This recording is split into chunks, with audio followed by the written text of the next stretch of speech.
directly ahead. Once, the only creatures that lived on that barren rock were flocks of pelicans. In fact, that's where Alcatraz got its name. The Spanish named the island after the pelicans, Los Alcatrazes. The U.S. Army decided Alcatraz Island was the perfect place for a fort to defend the bay from invaders.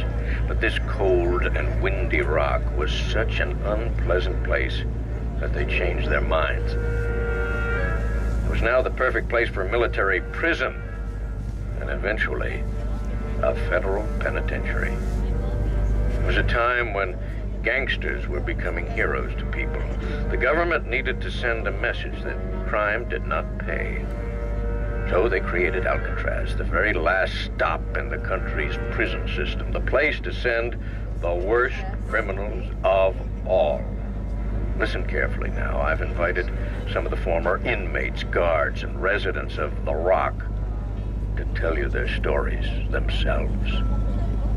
My name is Jim Quillen. I was an inmate at Alcatraz for 10 years and 1 day. Yeah, my name is Leon Whitey Thompson. My number was 1465, AZ 1465.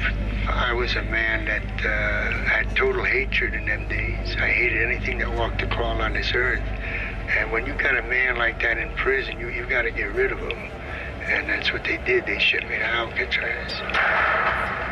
One young man was only 21 years old when he first climbed onto the Rock. But that was a good day for him. His name is Frank Heaney, and he was a guard. In fact, the youngest guard ever to serve on Alcatraz.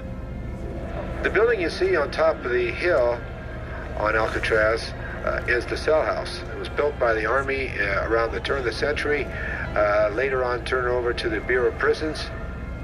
They said that the cold waters and deadly currents of the bay made Alcatraz virtually escape-proof.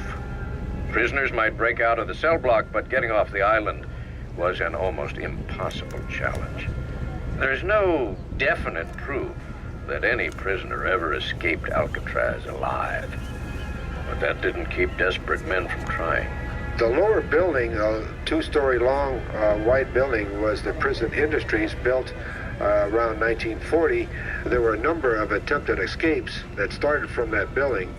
There was one incident where the inmates got to the top of the building. You'll see a small tower there. They were going to attack that tower. The officer spotted them, and he shot and killed one and wounded another, and the other was captured. Look at the rocks at this end of the island. One escape attempt ended right here. The idea of it sends chills right up my spine.